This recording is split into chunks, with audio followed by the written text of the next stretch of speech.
유서아는 아버지가 내민 서류 봉투를 물끄러미 바라보았다.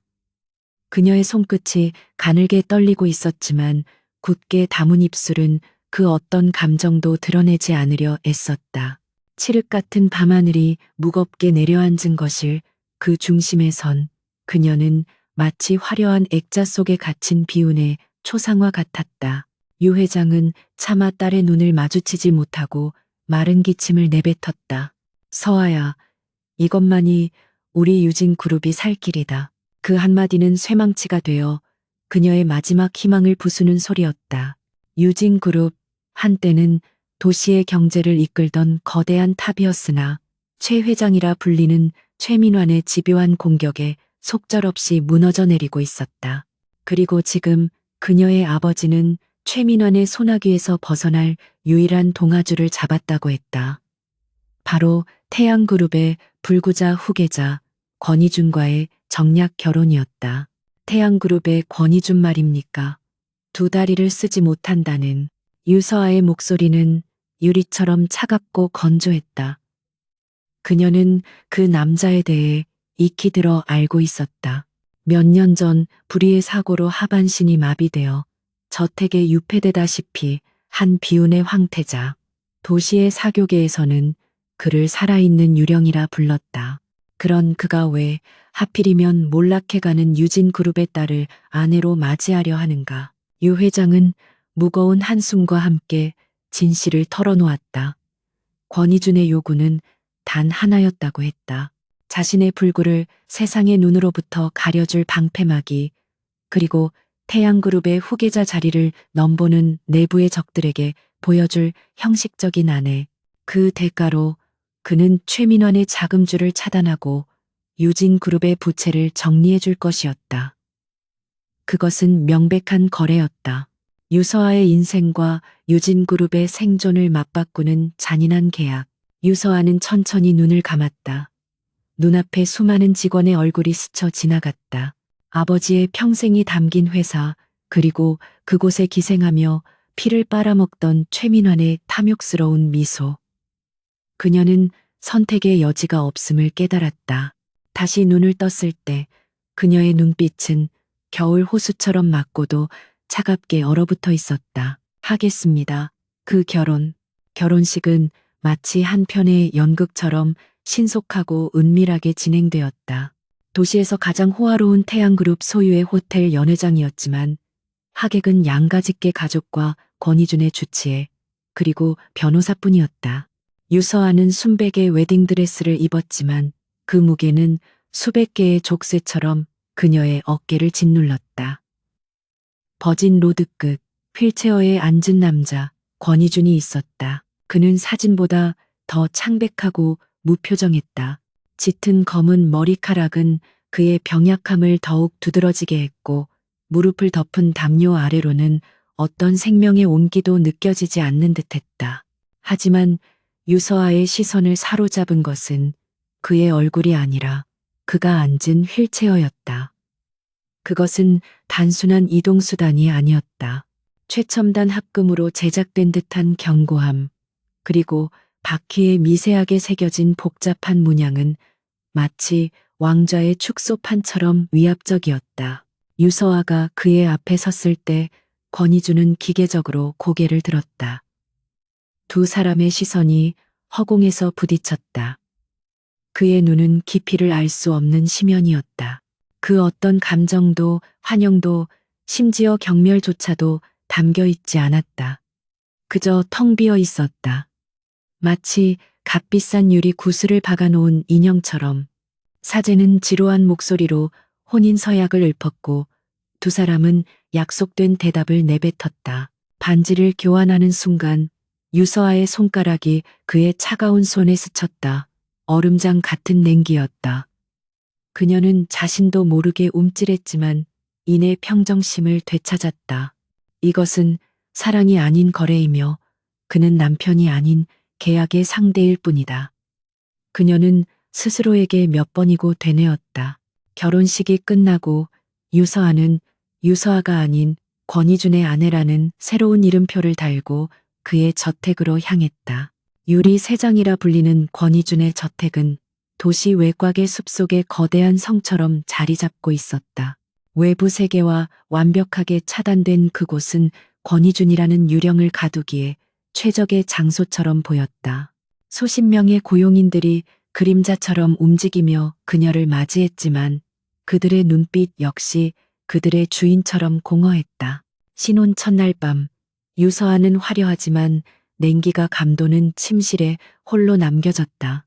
권희준은 결혼식이 끝나자마자 주치의와 함께 별관의 치료실로 향했고 그녀에게는 편히 쉬라는 말 한마디조차 전달되지 않았다.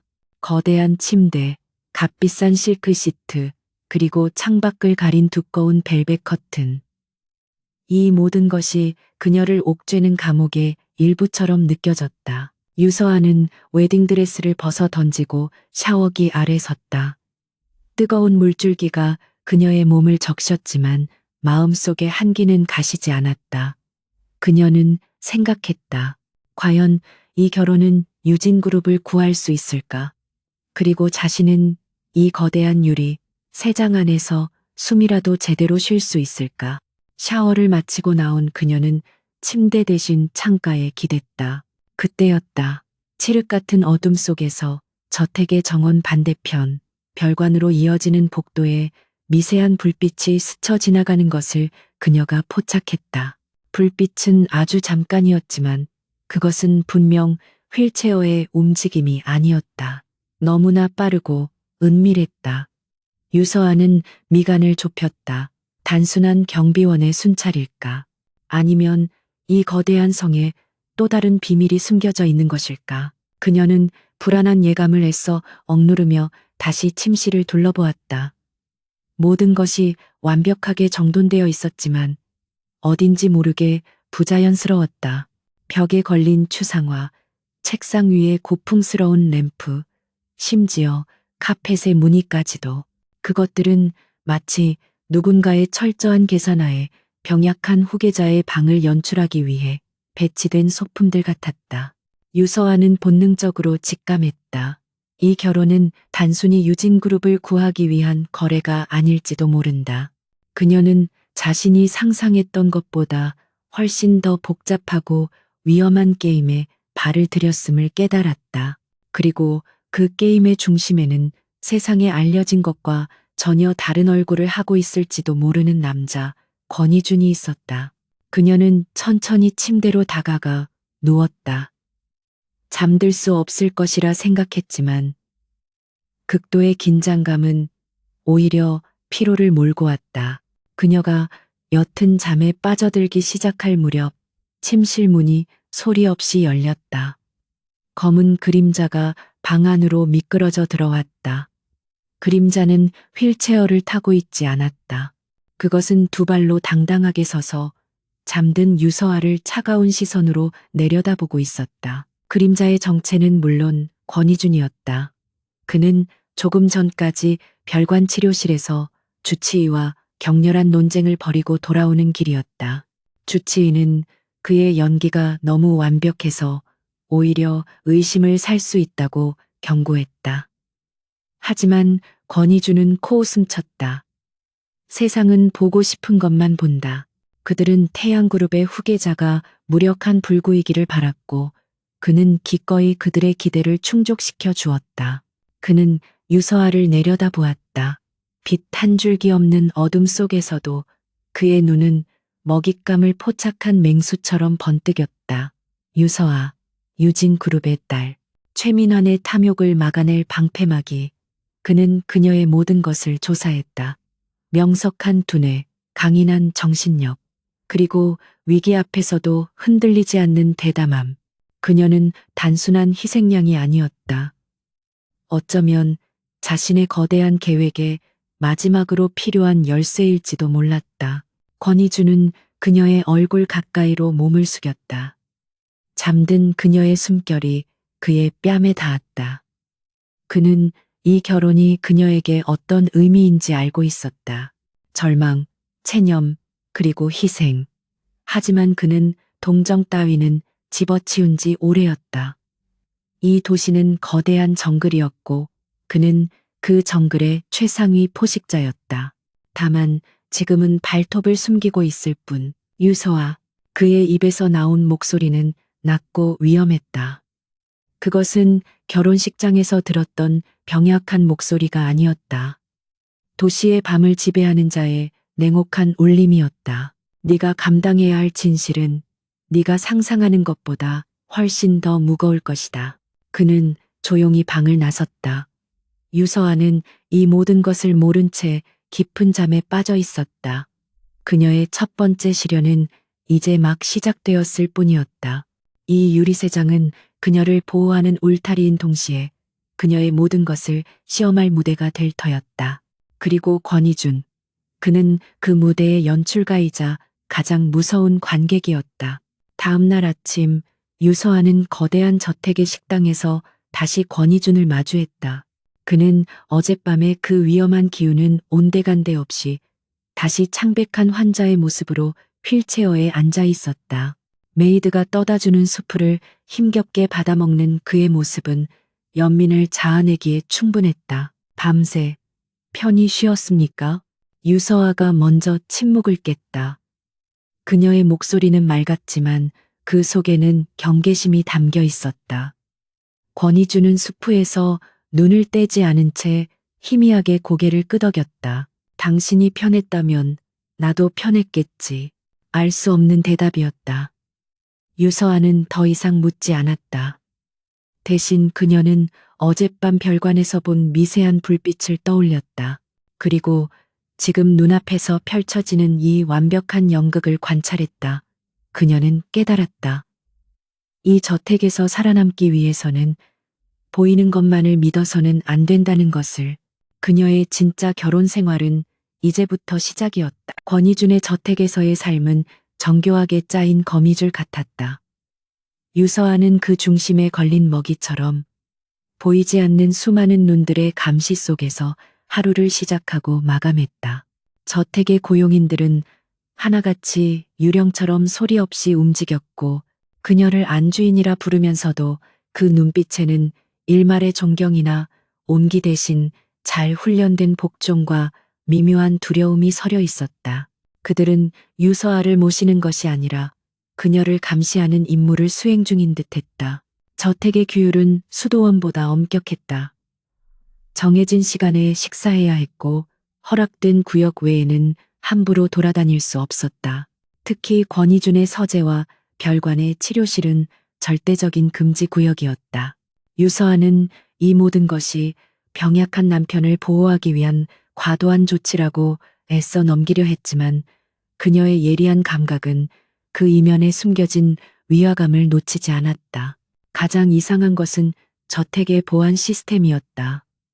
그것은 단순히 환자의 안전을 지키는 수준을 넘어섰다.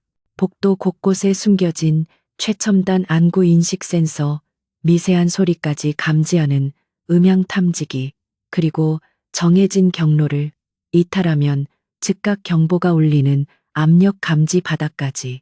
이 정도의 설비는 교도소나 군사시설에나 어울릴 법했다.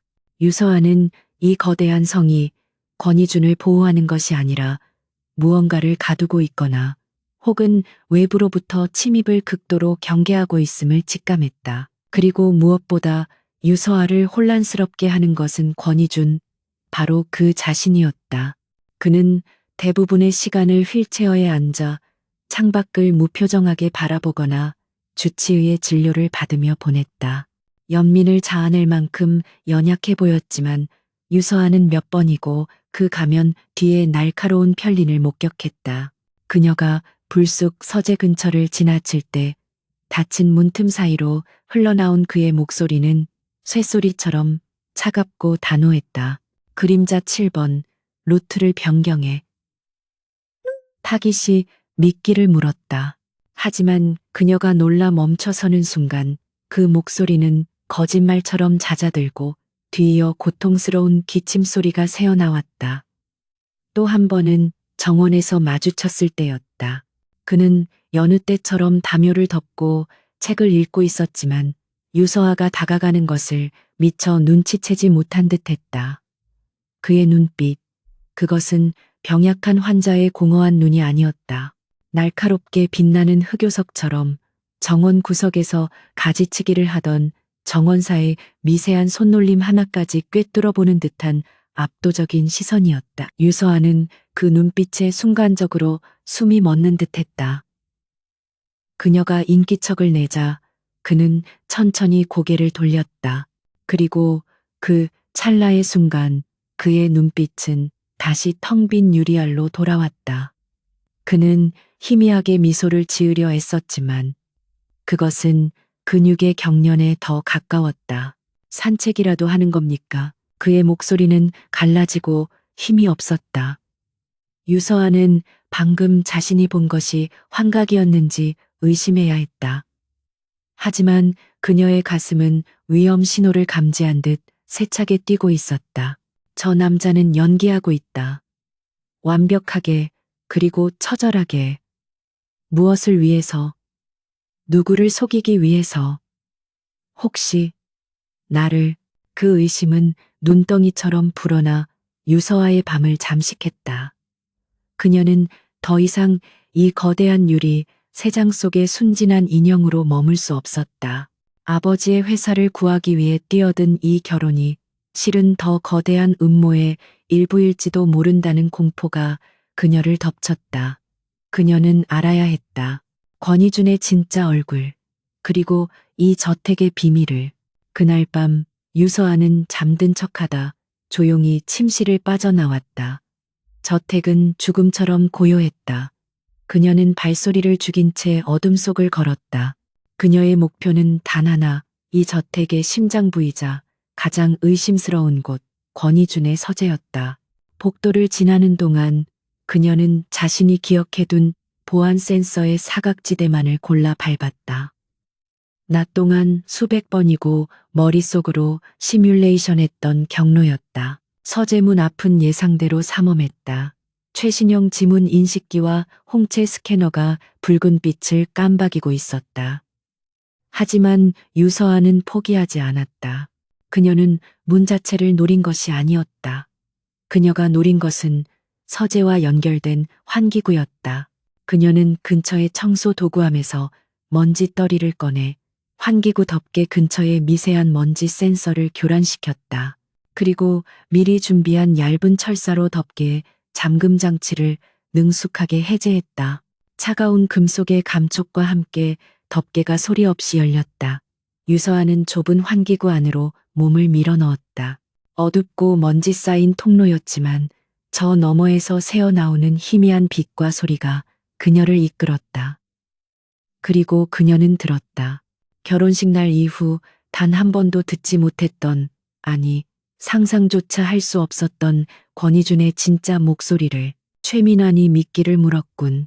유진그룹의 자금난이 예상보다 심각하다고 판단했을 테지. 좋아, 2단계로 넘어간다. 목소리는 얼음장처럼 차갑고 강철처럼 단단했다. 그 안에는 병약함이나 무력감은 조금도 찾아볼 수 없었다. 오직 도시 전체를 소나기에 쥔 자의 절대적인 자신감과 냉혹한 권위만이 울리고 있었다. 유서아는 숨을 죽인 채 환기구 틈새로 서재 안을 엿보았다. 그리고 그녀는 얼어붙었다. 휠체어는 방구석에 아무렇게나 처박혀 있었다. 권희준은, 그녀의 불구자 남편은 두 다리로 당당하게 서서 거대한 홀로그램 스크린을 지배하고 있었다. 스크린에는 도시의 야경과 함께 수십 개의 데이터 창이 복잡하게 떠 있었고 그는 마치 오케스트라의 지휘자처럼 손짓 한 번으로 그 모든 정보를 통제하고 있었다. 유진그룹의 채권단 리스트를 다시 분석해 최민환이 매수한 놈들이 있을 거다. 색출해서 처리해. 내일 아침까지 보고받겠다. 그의 옆에는 낯선 남자가 유령처럼 서 있었다. 권희준의 비서이자 저택의 집사 역할을 하던 김 비서였다.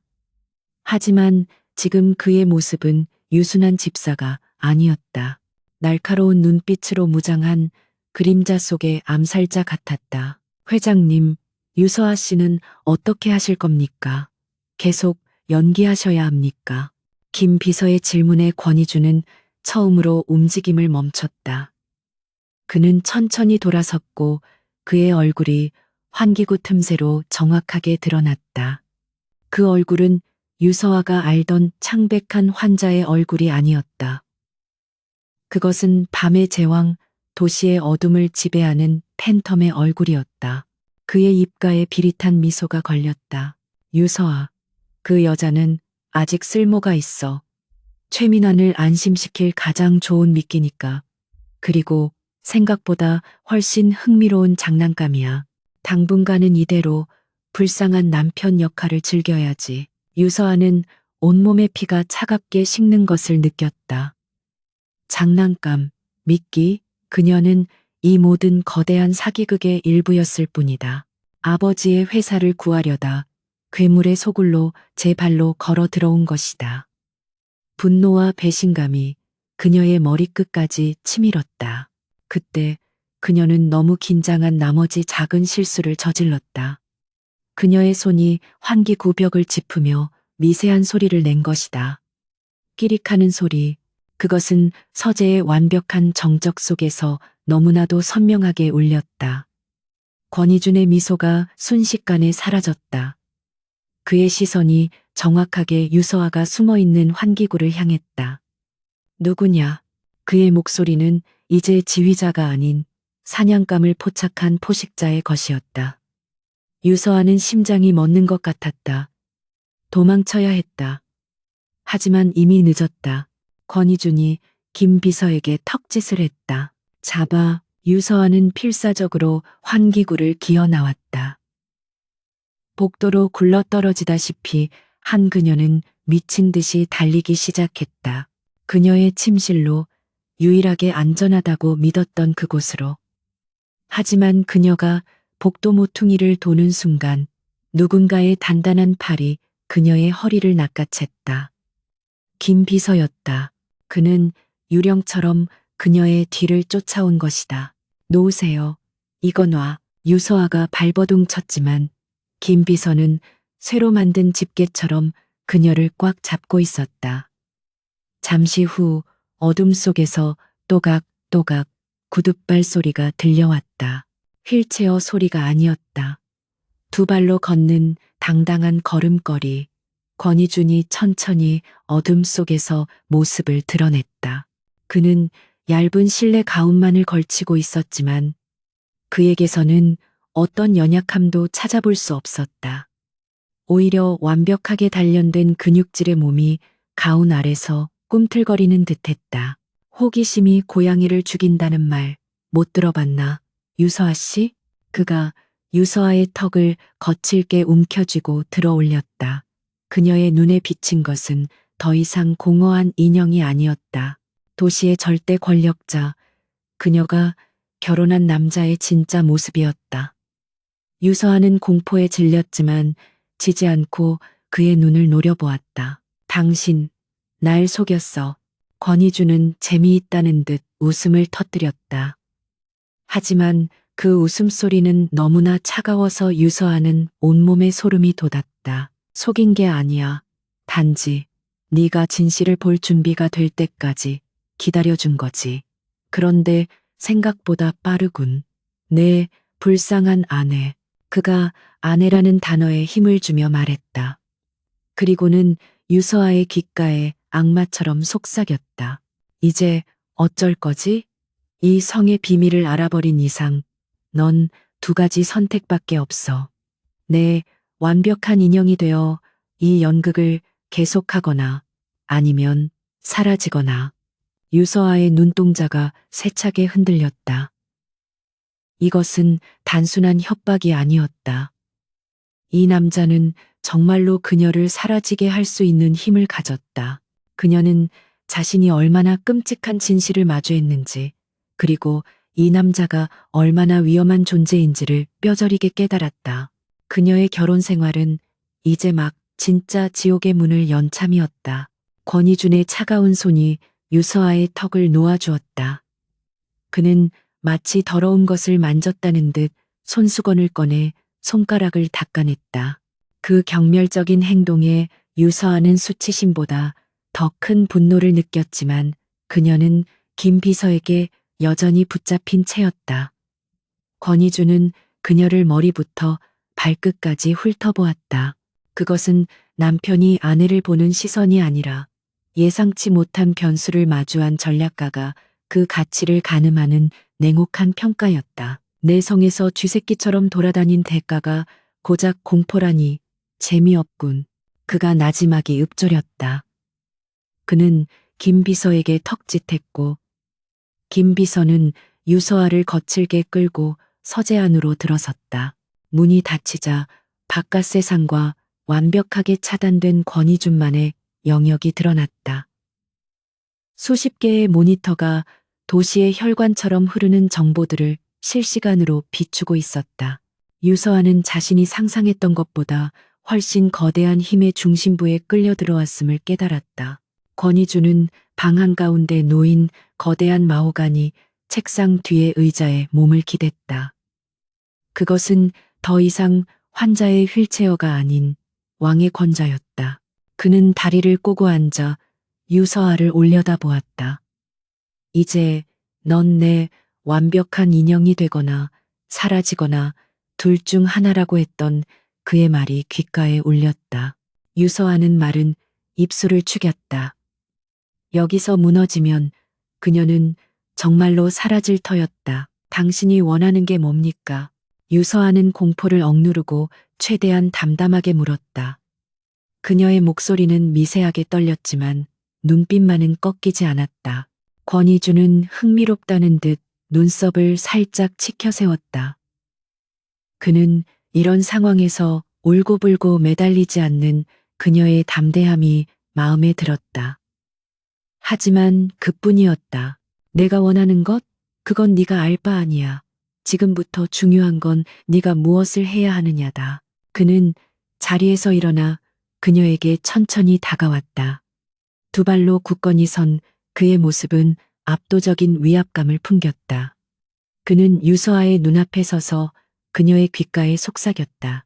넌 내 아내야. 불구자 권희준의 현숙하고 그림자 같은 아내. 넌 이 저택 밖으로 한 발자국도 나갈 수 없어. 그리고 오늘 밤 네가 본 것, 들은 것은 모두 잊어. 아니, 있는 게 아니지. 처음부터 존재하지 않았던 일이야. 그것은 명령이자 그녀의 새로운 삶에 대한 선고였다. 그녀는 더 이상 유진 그룹을 구하기 위해 시집 온 비운의 여주인공이 아니었다. 도시의 절대 권력자, 팬텀의 비밀을 알아버린 유일한 목격자이자 그의 연극을 완성시킬 가장 중요한 소품이었다. 그녀가 고개를 끄덕이지 않는다면 이 서재에서 살아서 나갈 수 없음을 직감했다. 유서아는 천천히 눈을 감았다가 떴다. 알겠습니다. 당신의 불쌍한 아내 역할을 계속하죠. 권희준의 입가에 만족스러운 미소가 번졌다. 그는 김 비서에게 다시 턱짓했다. 데려가. 그리고 다시는 이런 실수가 없도록 해. 다음번엔 나도 내 인형을 깨뜨리고 싶지 않으니까. 김 비서는 말없이 유서아를 끌고 나갔다. 그녀의 침실 문이 닫히는 순간 유서아는 문에 기대어 주저앉았다. 온몸에 힘이 빠져나갔다. 지옥은 지금부터 시작이었다. 다음 날부터 유서아의 삶은 완벽하게 통제되었다. 그녀는 여전히 저택의 안주인이었지만 그 영역은 침실과 식당 그리고 허락된 정원의 일부로 한정되었다. 그녀의 모든 통신은 감시당했고 고용인들의 태도는 노골적으로 차가워졌다. 그들은 더 이상 그녀를 두려워하지 않았다. 그들은 그녀가 이 성의 진정한 주인의 소유물에 불과함을 알고 있었다. 권희주는 다시 휠체어에 앉았다. 그는 어젯밤의 냉혹한 지배자는 온데간데 없이 창백하고 병약한 남편으로 돌아와 있었다. 두 사람은 매일 아침 식탁에서 마주 앉았지만 그 사이에는 어떤 대화도 오가지 않았다. 유서아는 완벽한 아내를 연기했고 권희주는 완벽한 환자를 연기했다. 그들의 식탁은 세상에서 가장 차갑고 위험한 연극 무대였다. 그러던 어느 날 유서아에게 절망적인 소식이 전해졌다. 유진그룹의 주채권단 중 하나가 갑작스럽게 모든 자금 회수를 선언하며 최종 부도 처리를 통보한 것이다. 그것은 명백한 계약 위반이었다. 태양그룹과의 결혼으로 모든 공격은 중단되기로 되어 있었다. 유서아는 아버지의 절규가 담긴 음성 메시지를 듣고 손이 차갑게 식어가는 것을 느꼈다. 최민환이 약속을 깼다. 그는 권희준이 유진그룹을 도울 실질적인 힘이 없는 불구자에 불과하다고 판단한 것이다. 결혼이라는 방패막이가 예상보다 약하다고 생각한 그는 마지막 숨통을 끊기 위해 다시 움직이기 시작했다. 유서아는 더 이상 참을 수 없었다. 그녀는 그날 밤 다시 권희준의 서재로 향했다. 이번에는 환기구가 아니었다. 그녀는 문을 거칠게 두드렸다. 안에서는 아무런 대답이 없었다. 하지만 그녀는 그가 안에 있음을 알았다. 권희준 씨, 문 열어. 당장. 그녀가 소리치자 잠시 후 기계음과 함께 잠금 장치가 해제되었다. 문이 열리고 권희준이 휠체어에 앉은 채 그녀를 바라보고 있었다. 물론 그것 역시 연기였다. 그는 유서아가 이성을 잃고 찾아올 것을 예상하고 있었다. 무슨 소란이지? 내 치료 시간을 방해할 만큼 급한 일인가? 유서아 씨. 그의 목소리는 여전히 병약했지만 그 눈빛은 어젯밤의 그 냉혹함 그대로였다. 유서아는 서류철 하나를 그의 책상 위로 집어던졌다. 유진그룹의 부도 통지서였다. 이게 어떻게 된 일이죠? 최민환이 움직이기 시작했어요. 약속과 다르지 않습니까? 당신이 유진그룹을 지켜주기로 했잖아요. 유서아가 울부짖었다. 그것은 연기가 아니었다. 아버지의 절망이 고스란히 그녀의 절망이 되어 터져나왔다. 하지만 권희준은 서류를 거들떠보지도 않았다. 그는 지루하다는 듯 하품까지 했다. 약속? 아, 그 결혼 계약 말인가. 그는 천천히 휠체어를 움직여 그녀에게 다가왔다. 그리고는 그녀의 뺨을 어루만지려는 듯 손을 뻗었다. 유서아가 본능적으로 몸을 피하자 그의 손이 허공에서 멈칫했다. 그는 싸늘하게 웃었다. 내가 약속한 건 불구자 권희준이 당신의 방패가 되어준다는 거였지. 하지만 당신이 그 방패를 먼저 깨뜨렸잖아. 안 그런가? 그의 말에 유서아는 숨이 멎었다. 내 비밀을 알게 된 순간 당신은 더 이상 유진그룹의 딸이 아니야. 내 연극의 공범이지. 그리고 공범은 대가를 요구할 자격이 없어. 당신, 유서아는 배신감에 몸을 떨었다. 이 남자는 처음부터 유진그룹을 구할 생각이 없었을지도 모른다. 그저 최민환을 자극할 미끼로 그리고 자신의 정체를 숨길 위장막으로 그녀와 그녀의 가족을 이용했을 뿐이다. 어떻게 나한테 이럴 수 있어? 왜 못하지? 권희준이 차갑게 반문했다. 그는 휠체어에서 일어나 어젯밤처럼 그녀를 압도하며 내려다보았다. 이 도시는 약육강식의 정글이야. 유서아 씨, 내 아버지가 최민환에게 먹히고 있듯이 너도 나에게 잡아먹힌 거야.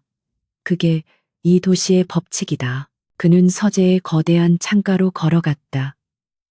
창밖으로 도시의 야경이 별처럼 펼쳐져 있었다. 그는 그 모든 것을 발 아래 둔 지배자였다. 최민환이 내 아버지를 공격하든 말든 그건 내 알바 아니야. 내 계획에 차질만 생기지 않는다면 유서아는 절망했다. 이 괴물에게 자비나 동정을 구하는 것은 불가능했다. 그녀는 자신의 손으로 어떻게든 해야 했다.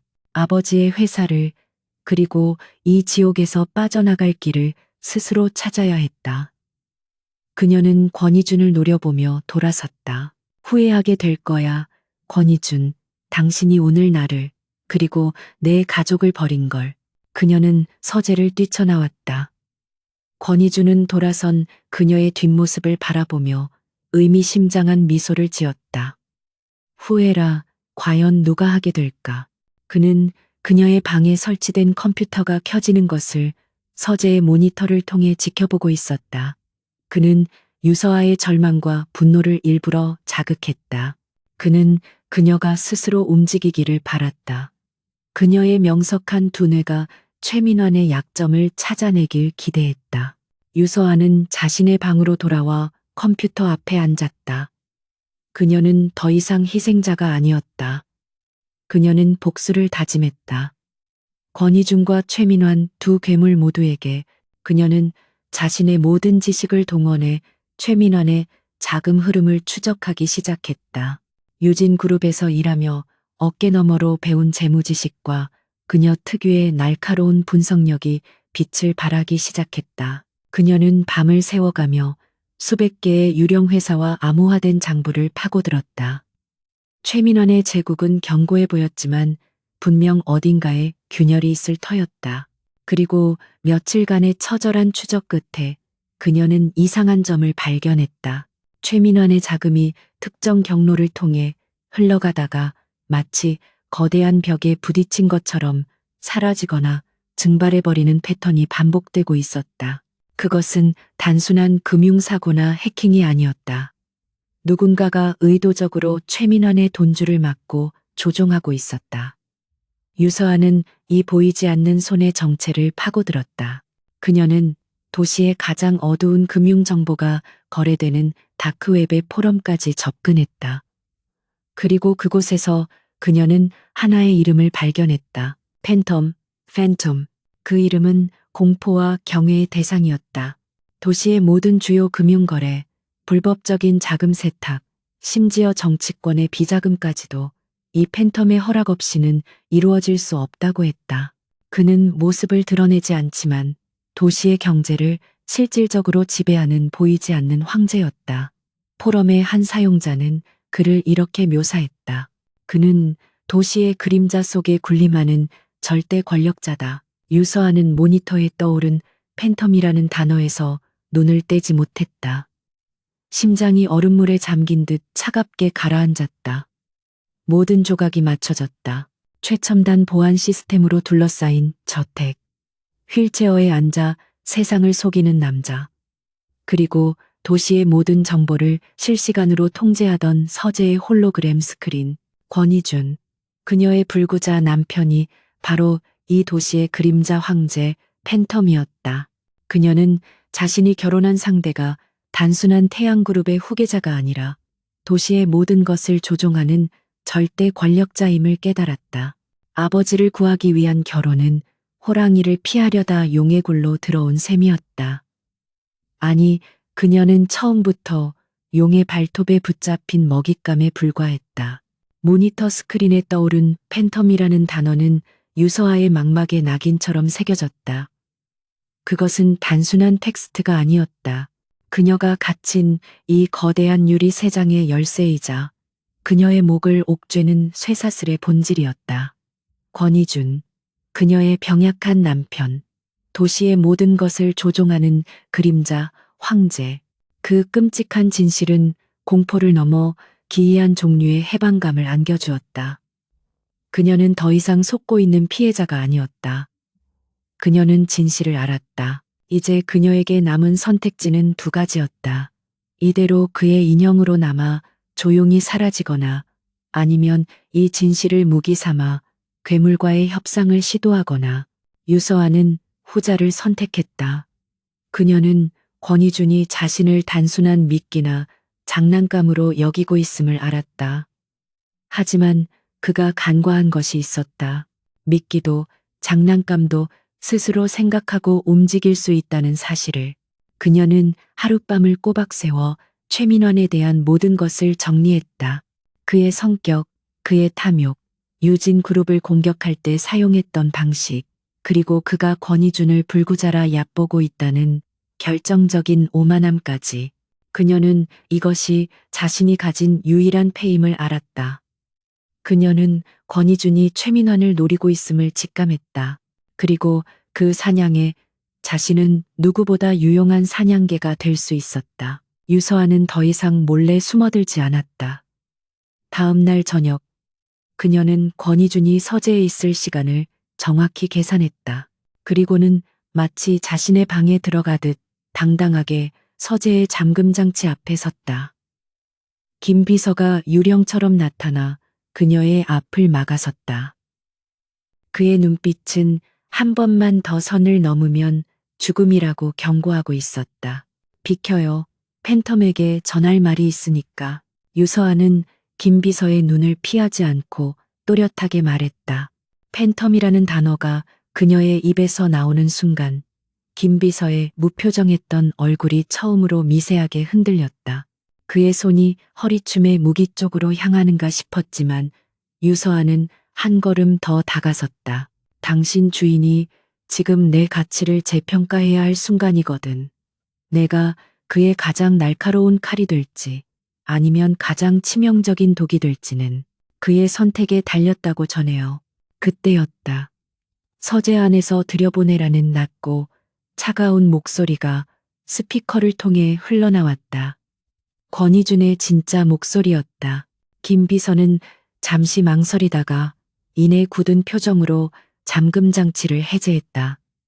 문이 열리고 유서아는 다시 한번 그 거대한 힘의 중심부로 들어섰다. 권희준은 휠체어에 앉아 있지 않았다. 그는 어젯밤처럼 당당하게 서서 거대한 홀로그램 스크린을 등지고 그녀를 기다리고 있었다. 그의 얼굴에는 어떤 놀라움도 없었다. 마치 그녀가 이렇게 나올 것을 이미 알고 있었다는 듯. 그의 눈빛은 심연처럼 깊고 고요했다. 내 인형이 반항을 시작했군. 아니면 목줄을 물어뜯을 용기라도 생긴 건가. 인형놀이는 끝났어요. 권희준 씨. 아니, 팬텀이라고 불러야 하나요? 유서아는 책상을 가로질러 그의 앞에 섰다. 압도적인 위압감이 그녀를 짓눌렀지만 그녀는 물러서지 않았다. 당신이 최민환을 노리고 있다는 거 알아요. 그리고 그를 잡기 위해 나를 미끼로 쓰고 있다는 것도. 하지만 당신은 틀렸어요. 난 미끼가 아니에요. 난 당신의 전략 지도에 빠진 핵심 조각이죠. 권희준은 흥미롭다는 듯 팔짱을 꼈다. 핵심 조각? 내까짓게. 유진그룹에 몰락해가는 공주님이 그의 목소리에는 노골적인 조소가 담겨 있었다. 최민화는 당신을 얕보고 있어요. 두 다리를 못 쓰는 불구자, 태양그룹의 얼굴 마담 정도로만 알죠. 그 오만함이 바로 그의 약점이에요. 그리고 난 그 약점을 누구보다 잘 알아요. 난 지난 5년간 아버지 회사에서 그와 싸워왔으니까. 당신의 데이터가 말해주지 못하는 것들, 그의 탐욕이 어디로 향하는지, 그가 언제 가장 잔인해지는지, 난 그걸 피부로 알아요. 유서아는 숨을 골랐다. 그녀는 자신의 모든 것을 걸고 있었다. 날 감금하고 감시해봤자 소용없어요. 당신이 원하는 건 최민환의 몰락이잖아. 그렇다면 날 당신의 파트너로 만들어요. 명목상의 아내가 아니라 진짜 전략적 파트너로. 내가 당신의 칼이 되어 최민환의 심장을 꿰뚫어 줄 테니까. 서재 안에는 무거운 침묵이 흘렀다. 권희준은 유서아를 꿰뚫어 볼 듯이 응시했다. 그녀의 눈동자는 공포로 떨리고 있었지만 그 안에는 결연한 의지가 불타고 있었다. 그는 그녀가 다크웹까지 파고들어 자신의 정체를 알아냈다는 사실에 놀랐다. 그리고 그 사실을 무기로 자신과 협상하러 온 그 대담함에 감탄했다. 그는 천천히 입을 열었다. 파트너라. 재미있는 제안이군. 그는 홀로그램 스크린 쪽으로 몸을 돌렸다. 스크린에는 최민환의 복잡한 자금 흐름도가 떠 있었다. 좋아, 내 가치를 증명해봐. 지금 당장. 그는 스크린의 한 부분을 가리켰다. 그것은 최민환의 비자금이 흘러들어가는 페이퍼 컴퍼니 중 하나였다.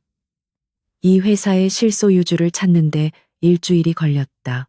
하지만 자금의 최종 목적지가 어딘지 알 수가 없어. 마치 블랙홀처럼 모든 걸 빨아들이고 있거든. 네가 말한 그 피부로 아는 감각으로 이걸 설명해 보시지. 유서아는 스크린 앞으로 다가갔다. 그녀는 복잡한 데이터와 암호화된 장부를 빠르게 훑어보았다. 권희준의 부하들이 분석한 데이터는 완벽했다. 하지만 그들은 한 가지를 놓치고 있었다. 최민환의 습관이었다. 이건 돈이 아니에요. 유서아가 중얼거렸다. 최민환은 돈만큼이나 약점을 모으는데 집착해요. 그는 이 페이퍼 컴퍼니를 통해 돈을 세탁하는 게 아니에요.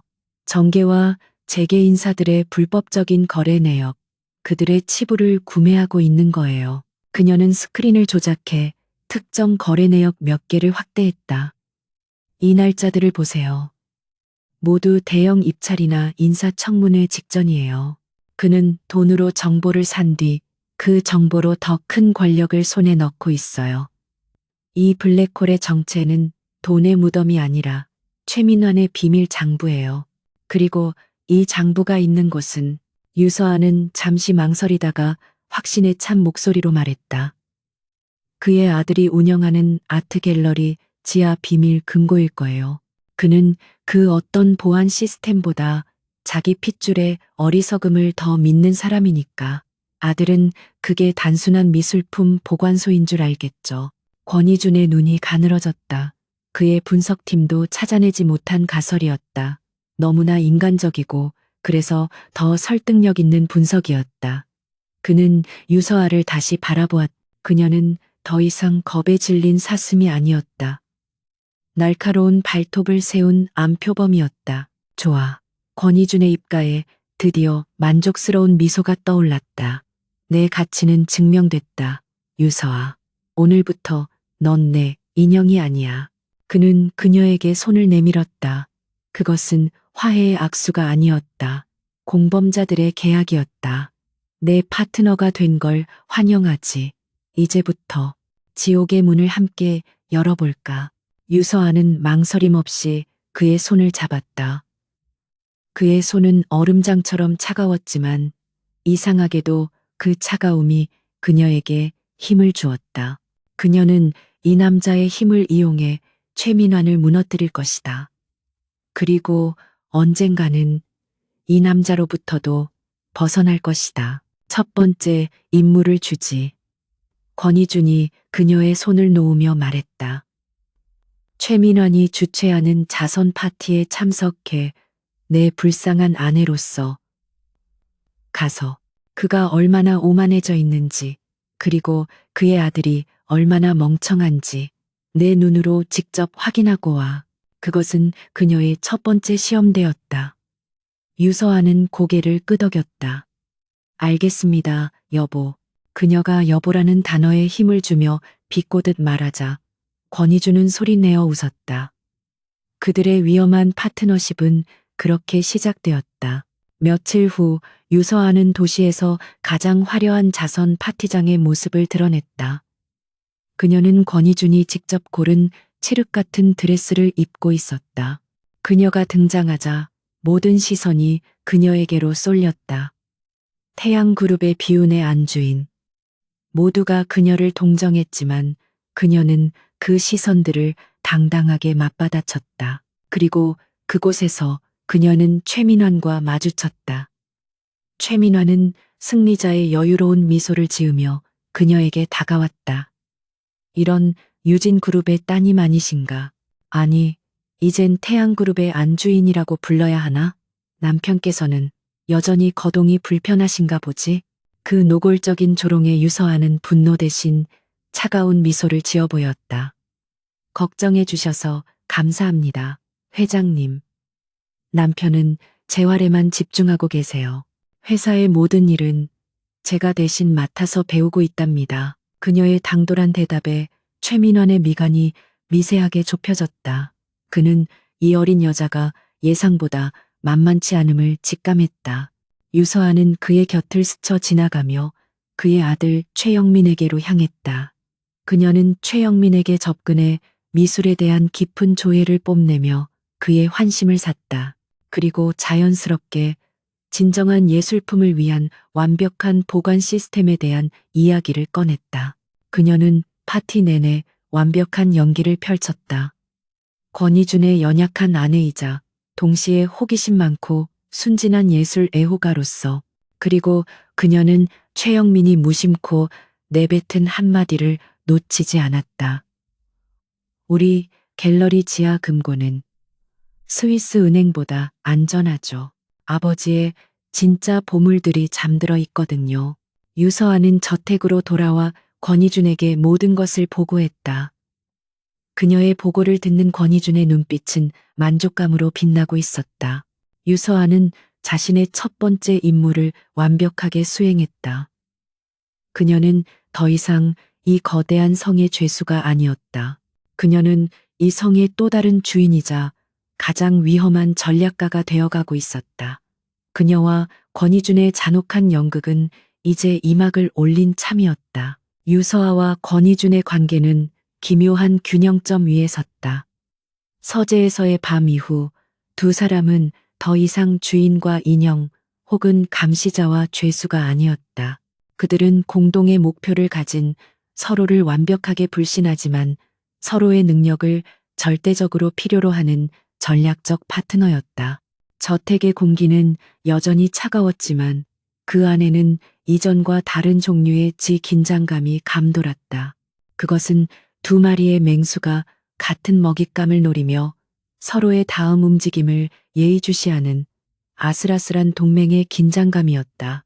권희준은 더 이상 유서아 앞에서 환자를 연기하지 않았다. 물론 저택 밖의 세상과 대부분의 고용인들 앞에서는 여전히 휠체어에 앉은 병약한 후계자였지만 서재의 문이 닫히는 순간 그는 도시의 그림자 황제 팬텀으로 돌아왔다. 유서아는 그가 홀로그램 스크린을 지휘하며 도시의 자금줄을 쥐고 흔드는 모습을 매일 밤 지켜보았다. 그것은 경이로우면서도 동시에 소름 끼치는 광경이었다. 그녀의 역할도 명확해졌다. 권희준이 도시의 신경망을 통제한다면 유서아는 그 신경망이 감지하지 못하는 심리를 분석했다. 그녀는 권희준의 분석팀이 수집한 방대한 데이터를 최민환이라는 한 인간의 탐욕과 오만, 그리고 약점을 통해 재해석했다. 그녀는 최민환의 아들 최영민의 SNS, 그가 후원하는 자선단체의 회계장부, 심지어 그가 즐겨 찾는 레스토랑의 예약 목록까지 파고들었다. 최민환은 숫자를 믿지 않아요. 그는 사람의 약점을 믿죠. 유서아가 서재의 거대한 스크린을 바라보며 말했다. 스크린에는 최민환의 복잡한 차명 계좌 네트워크가 펼쳐져 있었다. 이 계좌들은 전부 미끼예요. 진짜 비자금은 이곳에 없어요. 그는 돈을 물건으로 바꿔서 저장해요. 눈에 보이고 만질 수 있고 언제든 다른 약점과 교환할 수 있는 물건으로. 권희준은 턱을 괜 채 그녀의 분석을 들었다. 그의 분석팀은 이 계좌들을 추적하느라 몇 주를 허비하고 있었다. 아트 갤러리 지하 금고 말인가? 맞아요.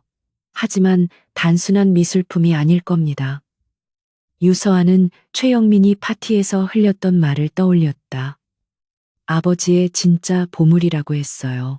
최영민처럼 어리석고 허영심 많은 남자가 보물이라고 부를 만한 것, 그건 아마도 숫자가 찍힌 문서가 아니라 권력 그 자체를 상징하는 무언가일 거예요. 그녀는 스크린을 조작해 최근 몇 달간의 고가 미술품 경매 내역을 띄웠다. 최민화는 이 그림들을 샀어요. 전부 몰락한 정치가나 파산한 기업가들의 소유였죠. 그는 그림을 산 게 아니에요. 그들의 몰락을 산 거예요. 그리고 아마도 그 그림들 뒤에 그들의 비밀 장부를 함께 숨겨두었겠죠. 권희준의 눈이 빛났다.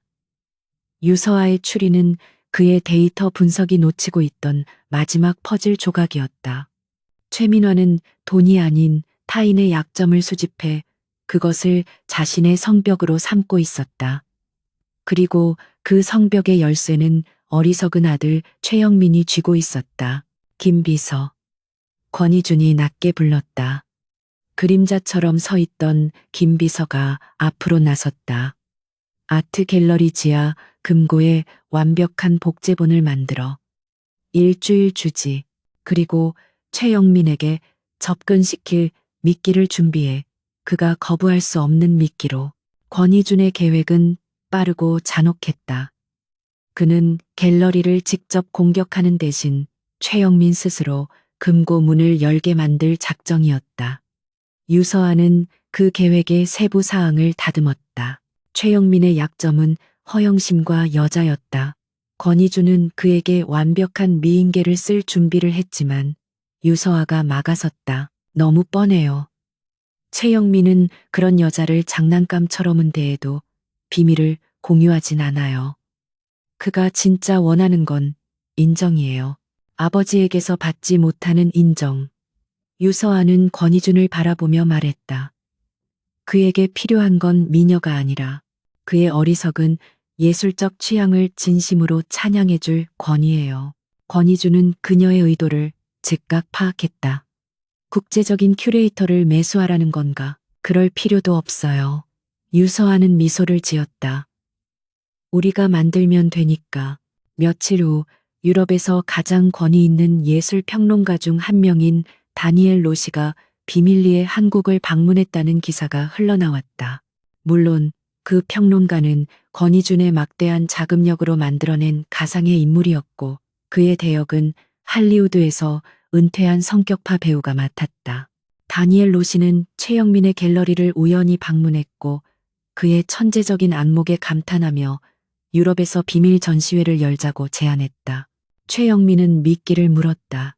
아버지에게 인정받을 절호의 기회라고 생각한 그는 다니엘 로시에게 완전히 매료되었다.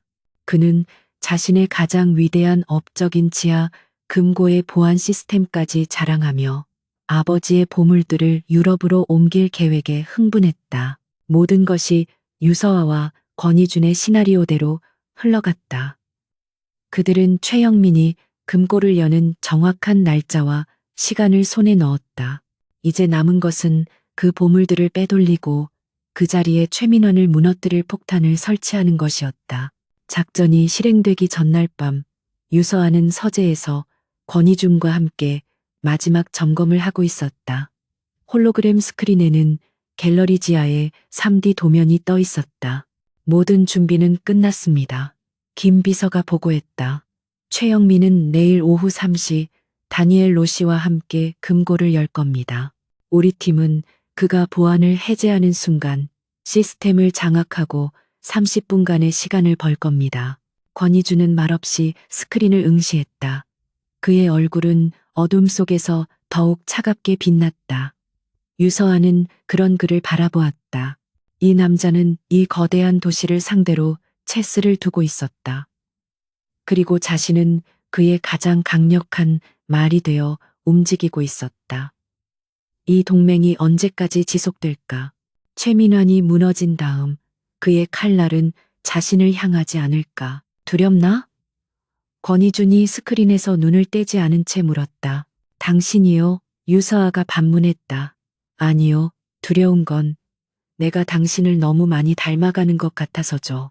그 말에 권희준이 처음으로 유서아를 정면으로 바라보았다.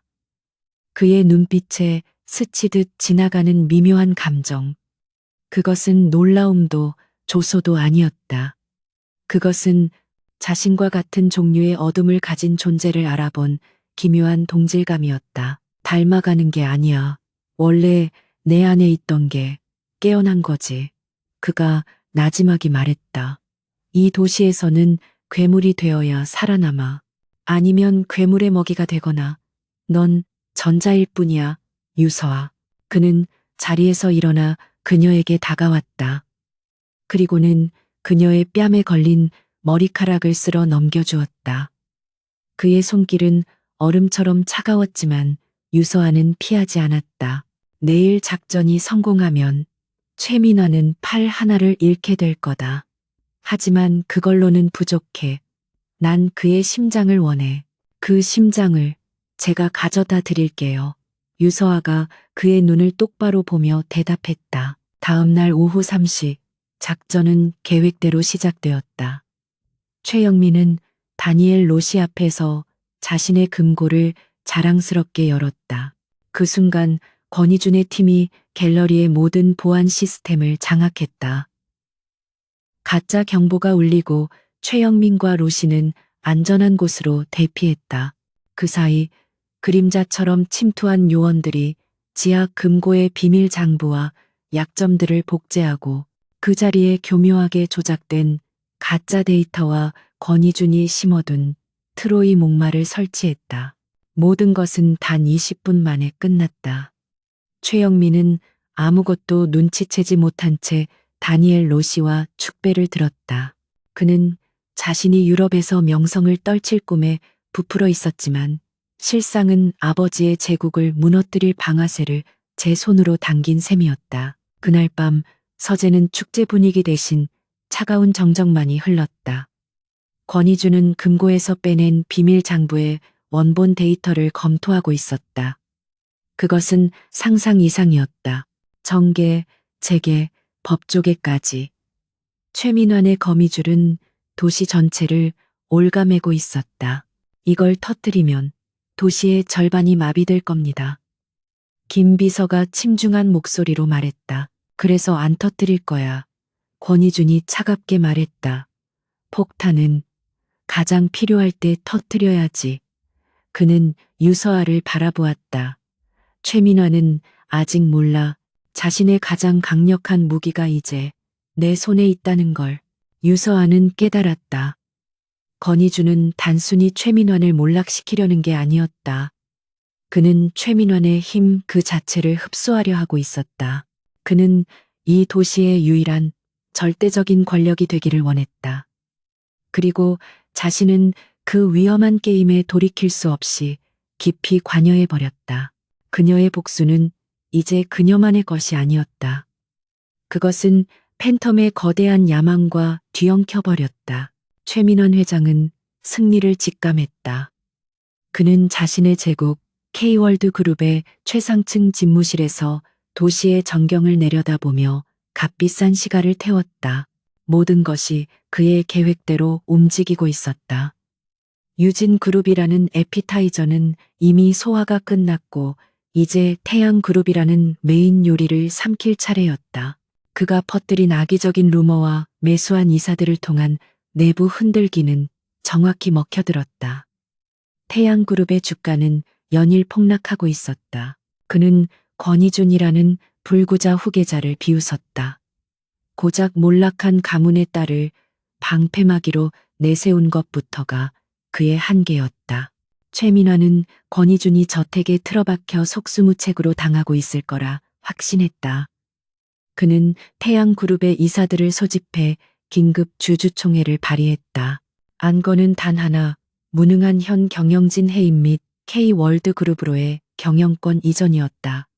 그는 자신의 승리를 의심치 않았다. 하지만 그가 모르는 것이 있었다. 그가 내려다보는 그 도시의 가장 깊은 그림자 속 권희준의 서재에서는 완전히 다른 그림이 펼쳐지고 있었다. 거대한 홀로그램 스크린에는 태양그룹의 주가 그래프가 아닌 최민환의 제국 K월드의 자금 흐름도가 실시간으로 떠 있었다. 그것은 거미줄처럼 복잡했지만 유서아와 권희준은 그 중심부를 정확히 꿰뚫고 있었다. 움직이기 시작했습니다. 유서아가 차갑게 말했다. 그녀의 눈은 최민환이 자금을 동원하기 위해 접촉하는 모든 차명 계좌와 페이퍼 컴퍼니를 추적하고 있었다. 태양그룹의 주식을 대량 매입해 경영권을 장악하려 해요. 갤러리 지하 금고에 비밀 장부를 담보로 불법 사채까지 끌어들이고 있습니다. 권희준은 턱을 괜 채 스크린을 바라보았다. 그의 입가에는 사냥감을 기다리는 포식자의 미소가 걸려 있었다. 자신의 가장 강력한 무기가 실은 내 손에 들린 칼이라는 걸 모르고 있군. 그는 최민환이 갤러리 지하에 가짜 데이터를 철석같이 믿고 있음을 확인했다. 그 가짜 데이터는 단순한 위장이 아니었다. 그것은 권희준이 심어둔 치명적인 트로이 목마였다. 최민환은 자신이 이 도시의 왕이라고 생각하겠지. 하지만 그는 내 체스판 위의 말에 불과해. 권희준이 김비서에게 고개를 까딱했다. 시간이 됐다. 팬텀의 힘을 보여줘. 그가 쌓아 올린 모든 것을 하룻밤 만에 무너뜨린다. 작전명, 절대 권력자의 반격은 그렇게 시작되었다. 유서아는 그 작전의 공동 지휘관이었다. 그녀는 최민환의 심리를 역이용했다. 그는 지금 탐욕에 눈이 멀어 브레이크가 없어요. 우리가 태양그룹의 주가를 인위적으로 방어하는 척하면 그는 더 많은 자금을 쏟아부을 겁니다. 자신의 모든 것을 걸고서라도 권희준은 그녀의 제안을 받아들였다. 팬텀의 자금이 움직여 태양그룹의 주식을 소량 매수하며 방어선을 구축하는 척했다. 최민화는 이 미약한 저항을 비웃으며 예상대로 자신의 모든 것을 쏟아붓기 시작했다. 그는 해외에 숨겨둔 비자금 계좌까지 동원했다. 바로 그 순간이었다. 권희준이 명령을 내렸다. 지금이다. 첫 번째 공격은 금융감독원이었다. 권희준의 팀이 익명으로 제보한 최민환의 불법 외환거래 내역과 차명 계좌 리스트가 금융감독원 서버에 전송되었다. 제보 자료는 너무나 상세하고 정확해서 그 어떤 의심도 할 수 없었다. 금융감독원은 즉시 K월드그룹과 관련된 모든 계좌에 대한 동결 조치를 발령했다. 최민환은 집무실에서 걸려온 전화를 받고 시가를 떨어뜨렸다. 뭐, 계좌가 동결돼? 이게 무슨 소리야? 그는 태양그룹 주식 매입 자금이 묶여버렸다는 사실에 경악했다. 하지만 그는 아직 포기하지 않았다. 그에게는 비밀 장부가 있었다. 그는 정계와 법조계의 거물들을 협박해 이 사태를 수습할 생각이었다. 당장 갤러리 지하 금고에 연락해 그 자료들을 빼내와. 최민환이 절박하게 소리쳤다. 그의 아들 최영민은 영문도 모른 채 아버지의 명령을 수행하기 위해 지하 금고의 보안 시스템에 접속했다. 그리고 그것이 최민환의 제국을 무너뜨린 마지막 방아쇠였다. 최영민이 가짜 데이터에 접근하는 순간 권희준이 심어둔 트로이 목마 바이러스가 활성화되었다. 바이러스는 단순한 시스템 파괴용이 아니었다. 그것은 방송용이었다. 서재의 홀로그램 스크린이 수십 개의 채널로 분할되었다. 도시의 모든 주요 언론사, 검찰청 특수부, 그리고 국세청 서버로 최민환의 진짜 비밀장부 원본 파일과 그가 수년간 저지른 돈 세탁, 횡령, 배임, 불법 로비의 증거 자료들이 실시간으로 전송되기 시작했다. 그것은 일방적인 학살이었다. 최민환은 자신이 무슨 짓을 했는지조차 깨닫지 못한 채 제 손으로 자신의 모든 죄악을 세상에 공개한 셈이었다. 도시가 발칵 뒤집혔다. 저녁 8시 뉴스 속보가 서재의 스크린을 가득 메웠다. 속보 K월드그룹 최민환 회장 수조 원대 분식 회계 및 횡령 혐의 포착 검찰 K월드그룹 본사 및 최민환 회장 자택 압수수색 돌입 최민환 게이트 정관계 로비 의혹까지 대한민국 뒤흔들다. 최민환은 자신의 집무실에서 멍하니 뉴스를 바라보고 있었다. 그 순간 굳게 닫힌 문이 거칠게 열리며 검찰 수사관들이 들이닥쳤다. 최민환 씨, 횡령 및 배임, 자본시장법 위반 혐의로 긴급 체포합니다. 이게 무슨 함정이다. 이건 함정이야. 권희준 그놈 짓이야. 최민환은 미친 사람처럼 소리쳤지만 아무도 그의 말을 듣지 않았다. 그가 불구자라고 비웃었던 권희준의 이름을 외치는 그의 모습은 몰락한 폭군의 비참한 발악일 뿐이었다. 서재하는 물처럼 고요했다. 유서하는 스크린 속에서 수갑을 차고 끌려나가는 최민환의 모습을 말없이 지켜보았다. 그녀의 가족을 나락으로 떨어뜨렸던 악마, 그의 제국은 유서아의 예상대로 그리고 권희준의 계획대로 문자 그대로 하룻밤 만에 무너져 내렸다. 복수는 이루어졌다. 하지만 이상하게도 기쁨보다는 서늘한 한기만이 그녀의 등줄기를 타고 흘렀다. 그녀는 옆에 선 권희준을 바라보았다. 그는 어떤 감흥도 없이 마치 당연한 결과를 확인한 과학자처럼 차가운 눈으로 스크린을 응시하고 있었다. 그는 최민환의 데이터를 이용해 도시의 부패한 권력자들을 협박하거나 거래하지 않았다. 그는 그 모든 것을 한꺼번에 터뜨려 버렸다.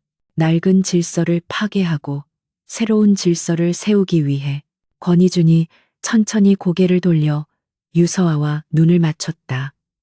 그의 눈빛은 그 어느 때보다 깊고 어두웠다. 이것이 팬텀의 힘이야. 도시의 질서를 재편하는 힘. 그가 나지막이 말했다. 최민화는 사라졌어. 하지만 그의 탐욕이 만들어낸 공백은 더 거대한 혼돈을 불러올 수도 혹은 새로운 기회를 만들 수도 있지. 그는 유서아에게 한 걸음 다가왔다. 두 사람 사이의 거리는 숨결이 닿을 만큼 가까웠다. 넌 복수를 이뤘어. 유서아, 이제 넌 자유야. 이 저택을 떠나도 좋아. 유서아는 그의 말을 믿을 수 없었다. 자유, 이 지옥 같은 게임이 정말 끝난 걸까? 하지만 그녀는 알았다. 이것은 끝이 아니었다. 권희준의 눈빛이 말하고 있었다. 그는 그녀를 자신과 같은 어둠을 가진 그녀를 쉽게 놓아줄 생각이 없었다.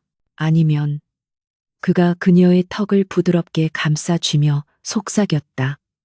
나와 함께 이 도시의 새로운 질서를 만들 수도 있어.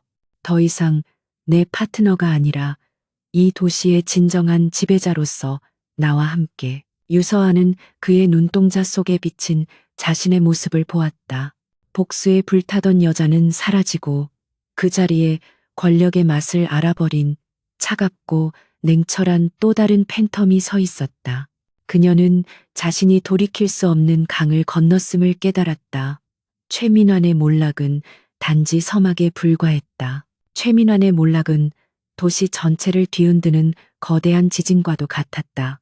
K월드 그룹이라는 거대한 기둥이 무너지자 그와 연결되어 있던 수많은 정재계 인사들이 도미노처럼 쓰러졌다.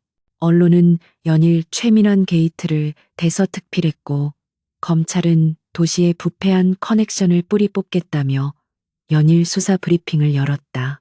도시는 혼란에 빠졌지만 그 혼란의 중심에서 권희준의 서재는 폭풍의 눈처럼 고요했다.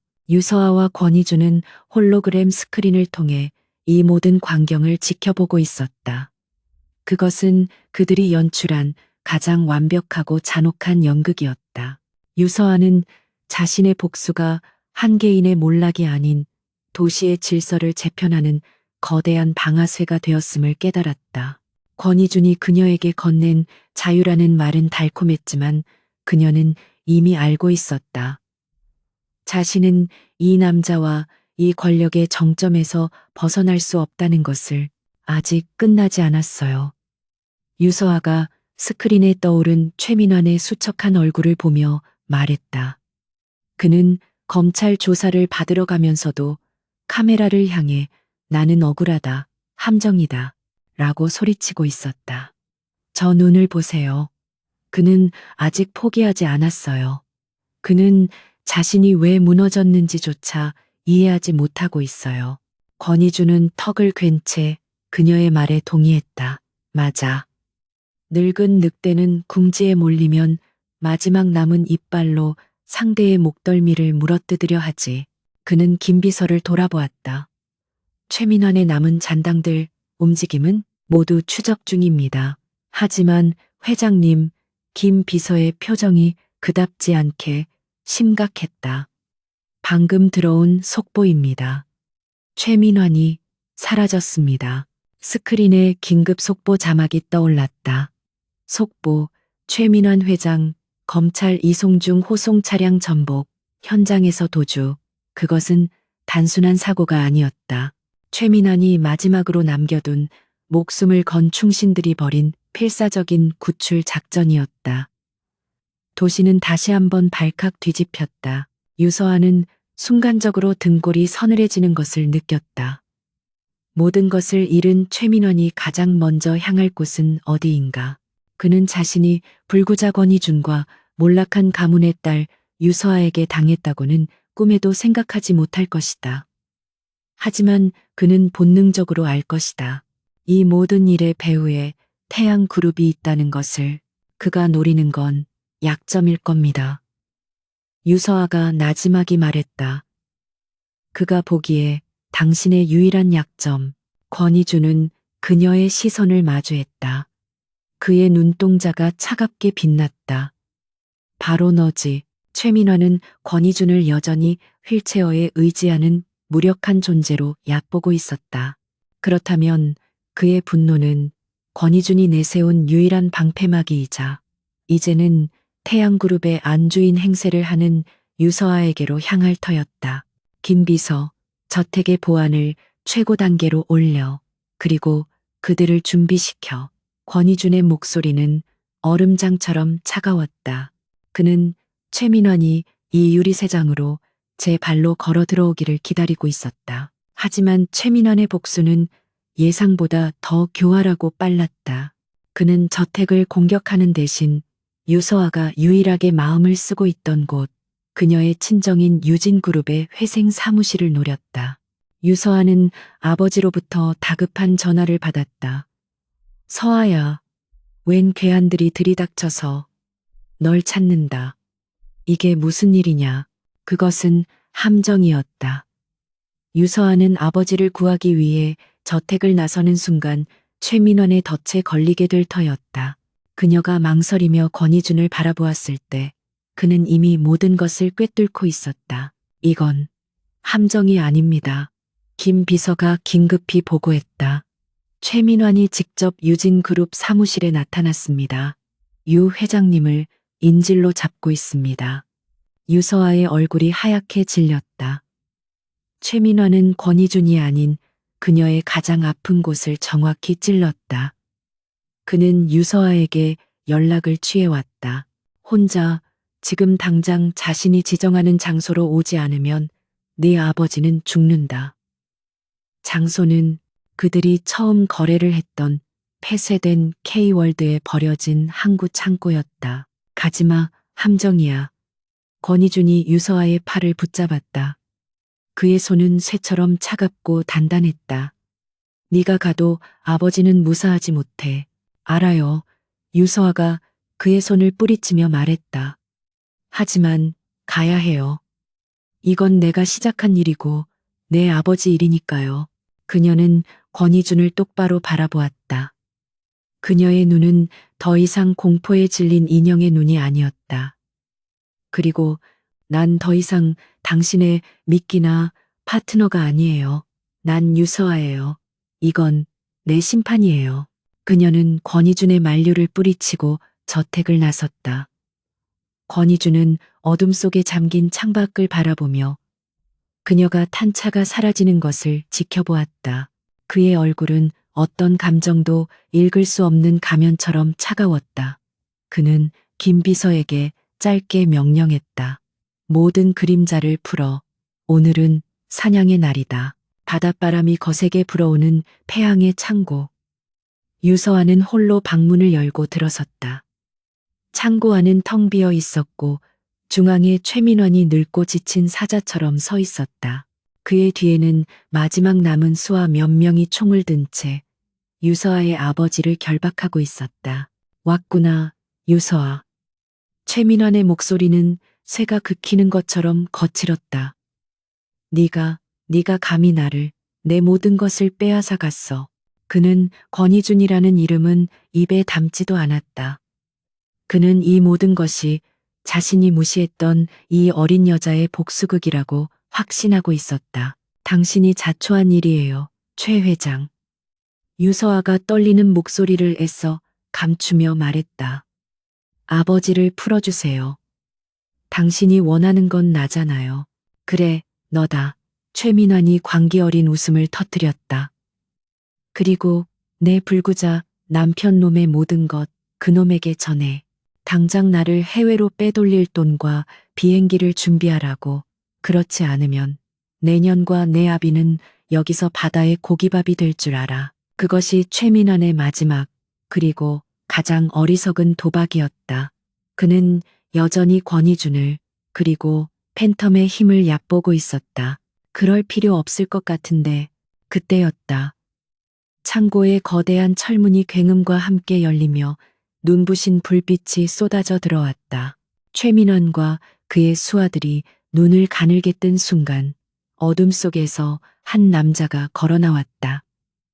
휠체어를 타지 않고 당당하게 두 발로 그는 칠흑 같은 어둠을 배경으로 마치 지옥의 심연에서 걸어 나온 사자, 시저처럼 보였다. 권희준이었다. 그의 뒤로는 그림자처럼 무장한 팬텀의 요원들, 그리고 김비서가 서 있었다. 너는, 최민화는 유령이라도 본 듯 말을 더듬었다. 그의 눈에 비친 것은 불구자 후계자가 아니었다. 완벽하게 건강하고 자신보다 더 압도적인 권력의 오라를 풍기는 괴물이었다. 걸을 수 있었어? 오래 기다리게 했군, 최민환. 권희준이 차갑게 말했다. 그는 유서아의 아버지를 겨누고 있는 총구를 바라보며 미간을 찌푸렸다. 내 마지막 실수는 내 것을 건드린 거야. 그 말이 신호였다. 내 것이라는 단어가 울려 퍼짐과 동시에 창고의 조명이 일제히 터지며 암흑이 찾아왔다. 그리고 총성, 하지만 그것은 최민환의 수하들이 쏜 것이 아니었다. 소음기가 달린 팬텀의 총구가 불을 뿜었다. 짧고 정확하고 잔인하게 유서아는 본능적으로 몸을 숙였다. 몇 초 뒤 다시 조명이 켜졌을 때 최민환의 수하들은 모두 쓰러져 있었다. 그리고 유서아의 아버지는 김비서에 의해 안전하게 보호되고 있었다. 창고 중앙에는 권희준과 최민환 단둘만이 서 있었다. 최민환은 다리가 풀린 듯 주저앉아 자신의 손에 들린 쓸모없어진 총을 멍하니 바라보았다. 그는 완벽하게 패배했다. 왜 나를? 권희준은 그에게 다가가 그의 눈높이에 맞춰 몸을 낮췄다. 넌 이 도시의 법칙을 어겼어, 최민환. 넌 네가 왕인 줄 알았지만 넌 그저 시끄럽게 짖는 개에 불과했지. 그리고 난 이 도시의 유일한 주인이다. 권희준은 그를 죽이지 않았다. 그에게는 죽음보다 더한 형벌이 필요했다. 넌 네가 무시했던 모든 것들에게 심판받게 될 거다. 네가 빼앗은 모든 것을 감옥에서 평생 곱씹으면서 창고 밖에서 요란한 사이렌 소리가 울려 퍼졌다. 권희준이 부른 경찰들이었다. 권희준은 유서아에게 다가갔다. 그녀는 아버지의 곁에서 떨고 있었지만 권희준을 바라보는 눈빛은 복잡했다. 내 것이라는 그의 말. 그것은 소유욕인가? 아니면 이제 정말 끝난 건가요? 아니, 권희준이 그녀의 뺨에 묻은 먼지를 닦아주며 말했다. 이건 시작이야, 유서아, 우리의. 그는 더 이상 자신의 정체를 숨길 필요가 없었다.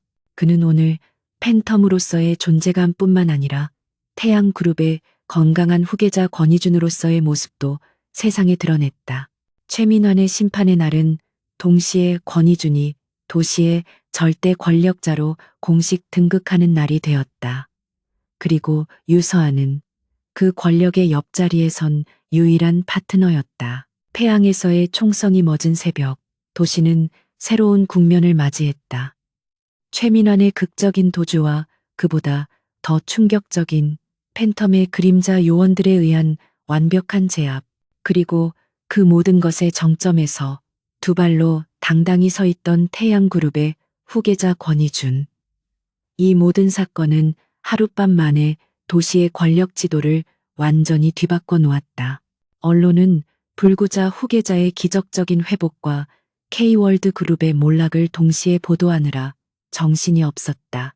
권희준이 수년간 자신을 속이며 팬텀으로서 도시의 부패를 척결할 준비를 해왔다는 사실이 암암리에 퍼져나갔다. 그는 더 이상 비운의 황태자가 아니었다. 그는 도시의 어둠을 정화하고 새로운 질서를 선포한 절대 권력자였다. 며칠 후 권희주는 태양그룹의 공식 기자회견장에 섰다. 휠체어는 없었다. 완벽한 슈트핏을 자랑하며 연단에 선 그의 모습은 그가 이전에 연기했던 병약한 모습이라고는 상상할 수 없을 만큼 압도적인 카리스마를 뿜어냈다. 수백 개의 플래시가 터졌지만 그의 눈빛은 조금도 흔들리지 않았다. 저는 오늘 태양그룹의 후계자가 아닌 새로운 태양그룹의 회장으로서 이 자리에 섰습니다. 그의 낮고 차가운 목소리는 장내를 순식간에 장악했다. 그는 지난 몇 년간의 재활 기간 동안 도시를 병들게 했던 최민환의 암세포들을 지켜보고 있었음을 시인했다. 그는 태양그룹의 경영 정상화뿐만 아니라 K월드그룹의 붕괴로 혼란에 빠진 도시 경제의 재편을 선언했다. 그것은 단순한 기업인의 포부가 아니었다. 팬텀으로서 도시의 그림자 황제로서의 공식적인 선포였다. 그리고 그 자리에 유서아가 그의 곁에 나란히 서 있었다. 그녀는 더 이상 누구의 아내, 누구의 딸로 불리지 않았다. 언론은 그녀를 권희준 회장의 유일한 전략적 파트너이자 태양그룹 경영혁신위원회의 수석 고문으로 소개했다. 그녀의 눈빛은 차분했지만 그 안에는 과거의 절망이나 희생의 그림자는 없었다. 오직 권력의 중심에 선 자의 냉철한 이성만이 빛나고 있었다. 사람들은 수군거렸다. 저 여자가 바로 그 불구자와 결혼했던 비운의 여자라고. 하지만 이제 그 누구도 감히 그녀를 동정하거나 얕보지 못했다.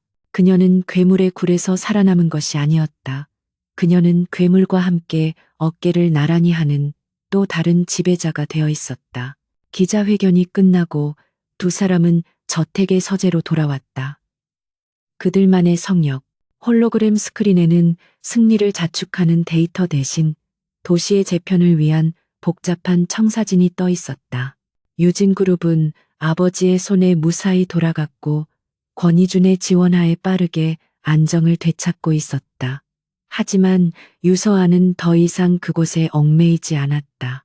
그녀의 시야는 훨씬 더 넓은 곳을 향하고 있었다. 권희준은 창가에 서서 도시를 내려다보고 있었다.